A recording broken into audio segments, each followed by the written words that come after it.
I gotta say, I really like that packaging. Thank you. That takes me back. I like that. That's badass. It's reminiscent of a beer that's been around for a while.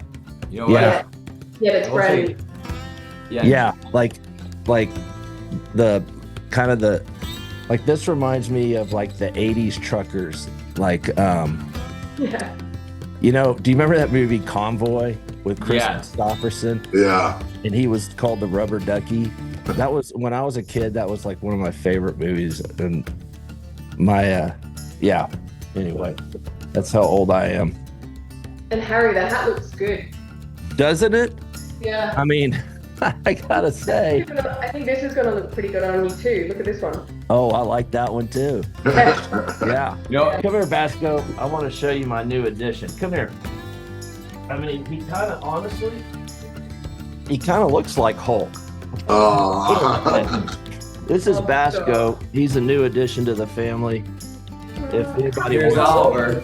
Oh yeah, look, you have a friend in the beer industry. Basco, if anybody wants a basset hound, he's for sale. Mr. Hogan, my name is Harry Schuhmacher. I'm the publisher of Beer Business Daily, and you're on BeerNet Radio, which is the beer podcast where all your dreams come true. Well, I like the tag team of Harry and Terri, and I love the hat, brother. Thank you. Thanks, brother. You sent it to me.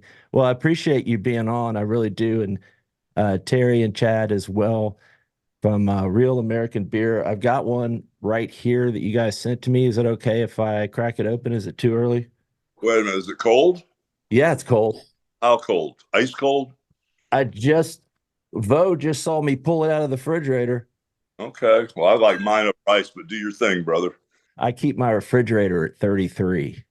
Cheers, man. Oh my God, it's so good. Wait, it hits your lips. Oh boy. That's fantastic. Well, Mr. Hogan, thank you for being on. You're a real American hero. I've been a huge fan. When you laid down the Iron Sheik, I was there. I was excited. And I never knew that, 35 years later, I'd be sitting here talking to you on the phone. It's a real honor and a pleasure, sir. It's over 40 now, brother. That was January 23rd, 1984. Oh my God. Yes, for 40 years plus. And you were in the garden? No, I wasn't there. I watched it on TV. I come from a broken home. They didn't take me anywhere, Hulk. It's really sad. Yeah, I'll tell you what, that building was electric, man. And the other night when I was in the garden with Trump, it felt like 23rd, 84. That building was electric too, man. It was crazy. Really? I was just going to ask you about that. And how was that? Did you Well, I've been in that building, for, like I said, since 84. I've been in that building for over 40 years. When I was with the WWF, originally it was once a month. And then when I was with Ted Turner, we worked the Nassau Coliseum. I had like about a 8 or 9 year layoff where I didn't go to the garden because Vince McMahon had an exclusive on the building. But when I went back after the Turner thing, I went back in that building and, oh my gosh, I worked it over and over and over again for years. And it's always like the Roman Coliseum. It's like right. Once in that place, there's a certain amount of magic that goes on there in the garden. And, I used to be able to just look at the crowd and just look the other way and they would stand up and it was electric. And when I went out there with Trump the other night, I kind of slow walked it coming out of the gate just to see what type of response I'd get. And then when the up tempo, the Real American music kicked in, I kind of sped it up and went down the ramp. But that same electricity was there. It hasn't changed a bit, man. Those New York fans in that garden, there's something really magical about that place. And I'm glad that they gave Trump that type of welcome because once you feel, you're on track. Man, that you said it. It's the American Roman Coliseum. That's our version of the Coliseum. That's the show, right? Well, yeah, that's the epitome, brother. If you can make it in Madison Square Garden, that's it. That's as big as it gets in any sport. Once you're in that garden, if you can rock that house, well, then you can handle anything. It takes practice, I hear. Well, they either love you or they hate you. There's no in between with that place. Well, let's talk beer. because it appears you've entered the beer industry, and I was just telling Terry and Chad and Vo that this is an amazing label that takes me back. It's very nostalgic. What kind of got you thinking, hey, I should come out with a beer brand? Well, it goes back to an event that Chad and I were at. We were at a convention in Atlanta, and I had a meet and greet line. And, I was on my own, so I could spend as much time as I wanted with each person. Sometimes when I'm working with different companies, they try to rush people through as fast as they can and get as much volume as they can because we're on a time frame. But when I'm on my own, if I have a 2-hour appearance, if I have to stay there 6 or 8 hours, I'll stay there because I don't want anybody in line to say, oh, well, you can't see Hulk. Well, I've been a fan for 40 years. But, oh, my gosh, you can't see him now. So we were at an event in Atlanta, and I like to look people in the eye and shake their hand. And this one guy came up, and he had a name tag on that said, Vice President of Pabst Blue Ribbon Beer. And when I saw that, I lit up and said, oh, my gosh, that's the beer my dad used to drink, Yeah. Dad used to pour it in a little glass and then put salt in the beer after work. He was a construction worker. And I'll never forget that Pabst Blue Ribbon label. So the gentleman who was the vice president goes, well, Hulk, have you ever thought about entering the beer space? I said, well, for 40 years, it was training, prayers, and vitamins. That was the mantra of, the character Hulk Hogan. And I really couldn't go there, even though I did drink a lot of beer in the dressing room. Right. But I said, now that I'm not wrestling, I'm doing a lot of stuff outside the lines. And I said, I really have been thinking about beer because, I look for these wild, wild west deals, which come along once every 10 years, like a George Foreman grill or something crazy, And when I saw Bud Light crash and burn, I immediately knew they didn't understand their audience, and their marketing plan was a no-go. It was just a nothing burger, the marketing plan they came up with. Then I saw the seas open up in Americana. I saw this open lane, for a real, an American beer.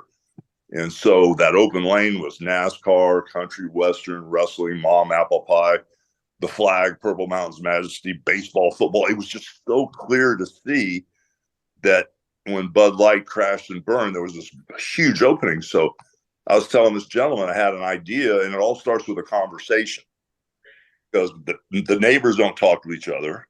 The Republicans, Democrats definitely don't talk to each other. And when I was in the dressing room, before I'd go out and wrestle somebody, sometimes the guys were cool, sometimes they weren't cool. I said, hey, brother, let's sit down and have a beer and talk about things instead of getting my ass beat out there. I said, well, if I could get this guy to calm down a little bit over a beer, it might be a little easier on me out there, So, no way. I said, there's, yeah. So I said, you know what? Starts with a conversation. So I've got an idea. It doesn't matter your political affiliation, what your sexual preference is, what the color of your skin is, who you are, where you're from. There's an opportunity because we are more alike than we are different, believe it or not. I said, opportunity to bring America together over a conversation, one beer at a time. So the idea is to bring America back together with one real American beer at a time.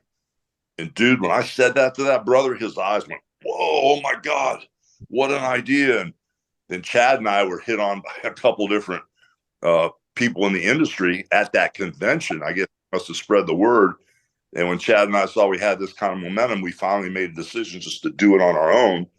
So it's not just a celebrity endorsed beer. I'm one of the owners, and I got skin in the game. And once you get to know me, I'm either all the way in or all the way out.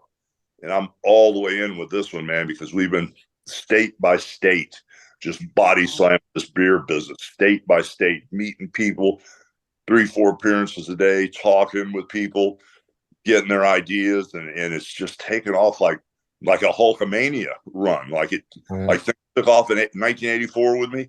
That's what this feels like now. Right. Hulkamania. I love that. Distributors are, the heart of this business. Terry, you know that.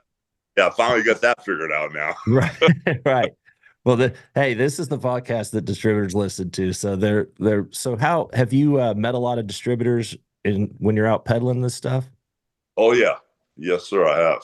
Chad, were you going to say something? I'm sorry. Yeah. So and Terry too. So the story with Terri came on in February with us, and really the beer you're drinking really came out and established how to put together that beer, right? Because Terri came from the industry for 8 years, and so we really spent a lot of time taste testing, which Terri led the charge there. And then Hulk, myself, and Terri, we got on a lot of, and Bo too, who's on this call. We got on a lot of calls in the beginning. We were lucky enough to establish a partnership with Breakthrough to start, but it led us to like Hulk's met every single distributor we partnered with. And I think the really cool thing, because he won't say this, I can say it or Terri can say it, but what's really cool with Hulk is like everywhere we're at, no matter what town, whatever state we're in, Hulk shows up to the distributors and he meets with the teams. He tells the story, right? And I think the key story that Harry, you appreciate this because you said you are the biggest guy in the space, right? Everyone listens to you. If you were to call up all the distributors, they would say that Hulk stays and talks to every single customer. And then every time Terri and I look at a distributor, they say to me and Terri, you were right. And what they mean by that is you were right because Hulk makes sure, and it's not fake, it's very real, that he communicates and spends that time. And the retail owners, not just distributors, the GMs, the employees, they all leave by saying, wow, Hulk is really different. And they mean by that because he treats everyone like they're equals. And I think that's the special sauce of how we're getting success in a lot of markets with distributors is they see the work ethic and the level of authenticity that comes with Hulk. That is so important because I've been doing this for 30 years. I've seen a lot of celebrity brands come and go, and usually it's because the celebrity is just really just putting their name on it. They're not really invested in it. And how many states are you guys in? Can you remind me? Currently in 16 states. 16. Okay. And do you plan to expand based on the velocity you're getting in those states? Yeah, so we expect to be in 22 states by the end of the year, and the goal is all 50, right? That was the commitment we had with Hulk at the beginning. You know, we're going to get nationwide, but we need to break it up. We need to focus on the states we're in, continuing to drive velocity in those states. But equally, you know, we've been pulled into many states because, you know, the retailers or the distributors are asking us to go there. And we're really kind of following where the pull is. And, you know, it's moved quicker than we could have imagined. Right. And Hulk, is this, you spoke at the Republican National Convention and at MSG last week. Is that giving you, that's giving you pretty good exposure for the younger crowd, right? Yeah, it's been really, really crazy, you know, because it's kind of like, you know, I was already in the marketplace. I was already, you know, rolling pretty strong, but it's almost like I'm way into old cars and racing cars, you know, it's almost like when you hit that nitrous button, you know, and you get first halfway down the quarter-mile track, you know, being there in front of that crowd and, you know, telling everybody, you know, about getting America back together, making America great again. That was one thing. But when Donald Trump took the can, he goes, Hulk, I wouldn't do this for anybody but you because I don't drink. And when he held the beer, you know, at Mar-a-Lago and he took a picture with it, it just made me feel like, you know what? Even somebody that doesn't drink beer is behind this type of product, this type of story that we need to come together, you know, with one conversation at a time. And that's the theme behind the beer. There is no ill will here. I mean, this is just something that I really feel will like fit into a legacy of this country. That was my goal from day one, was become the number one beer, you know, the number one beer in America. And I'm working backwards from that. You know, I vision this thing just like a good wrestling storyline with Andre the Giant, you know, WrestleMania. I'll work backwards 6 months to get there, you know, making that story. And it's the same way with this beer. That's always been the goal. But going to the Republican convention, it was just overwhelming the feedback I got. You know, when I tore the shirt, and enough is enough, and, you know, Trump, whatever I said, all that crazy stuff, because I don't read from a script, you know. Oh, really? I hadn't noticed. Hell no. Hell no. I freewheel it, man. I like that. In front of me, they had a teleprompter to the right, to the left, and they said, you got 4 minutes. They took me in the back and tried to make me rehearse it, and I was so bad, and I was sweating so bad trying to read stuff They said, well, maybe you should have 2 minutes, you know? So I went out and I talked for 9.5 minutes. I went crazy. But, you know, just going there and doing that gave us that extra momentum, you know, that really made us believe in ourselves even more, because we know we're on the right track. You know, we know we have a good product, and we're not just hyping this thing. I'm not waiting for a check in the mail. I'm not going to sit here and do anything. That's not who I am. You know, I think now people really get it. Right. Okay. And I'm just curious, this is a little off topic, but do you have any takes on this Jake Paul, Mike Tyson situation, this fight that's going on? What is that about? Well, I really don't know what to believe, you know, because my dad, you know, he was heavily involved with the city of Tampa and he was a plumber, like a pipe fitter. He put in all the storm drains. But before that, when he met my mother in Panama, he promoted amateur boxing. So he got me into boxing. I hated getting hit in the face, so I quit. I couldn't punch in the face. So I couldn't handle it. The fight, I know Jake Paul and I know Tyson, and everybody keeps telling me, oh my gosh, it's all planned out. And you know what? Everybody's kind of like bursting my bubble. And then when I watch Tyson train, you know, and I tell Jake Paul, I tease Jake Paul, I said, don't hit my boy with that overhand right. I don't want you to kill him, you know? And so I put Jake over. And then when I see Mike, he's training like a savage. I'd be scared. I'd be afraid to stand in front of him, you know? Right. I think Tyson's get that switch, because I had a run-in with him in the 90s on the Arsenio Hall show. And I looked at his eyes. He looked like a bad dog that was going to bite you, you know? I told him, I got my title. And this was in the 90s. I said, I got my title. You go get yours, and we'll have our first $100 million pay-per-view. And he got in my face. I expected him to cheap shot me, you know, because I just didn't trust him. So that looking at the way he's training, and he keeps saying, I'm going to hurt him. I'm going to hurt him. So I don't have an answer for you, other than I don't think Tyson's going to follow the script if there is one. Right. Wow. I'm a little bit worried for Jake Paul, to be honest with you. Well, Jake Paul's confident. I can tell you that much. Yeah. Yeah. Whenever I talk to him, he's going to knock that old man out. I'm okay. All right. Yeah. We'll see. Yeah. Thank you. We'll see. That's what I said. Us old guys, we got a little gumption in us. I think you know, don't count us out. Oh, I'm as good once as I ever was. Yeah. Yeah. Toby Keith said that. Right. Sure, bro. Good. And Terry, let's talk a little bit of beer, and I know you guys got to go, but tell me about the positioning of this brand. Like, where is this? Is it like Bud Light line pricing? Yeah, so we started off a little bit higher, to be honest, more aligned to the Michelob Ultra pricing. Yeah. And what we're seeing now is, as we learn more about our consumer and we hear more about the feedback on the beer, people love the beer, you know. And Harry, what you've been drinking it now, what do you think? No, it's great. Yeah. Listen, bring me a light lager all day long. Yeah. Don't waste my time with these double IPAs and all that bullshit. This is the kind of beer on a Friday afternoon. This is what you need to drink. So yeah, it's right up my alley. We call it it's a light beer, but full flavor. It's kind of the beer you want to drink that doesn't come with all of the extra heavy stuff. So it's only 4 grams of carbs, 110 calories. It tastes great. And so what we're seeing now is that, you know, in order for us to be successful, we need people to switch. We need consumers to say, I'm going to move from my beer and move on to this beer. And that's hard to do. But what we're realizing is, as we play with pricing, that we're getting that switch, you know, and every month we learn more about how to do that. And we're seeing that, you know, the wider we go and the sort of more competitive we are on pricing, the quicker the product moves. So, you know, where we are kind of coming down from a Michelob Ultra pricing closer to a Bud Light, and we're seeing some success in that.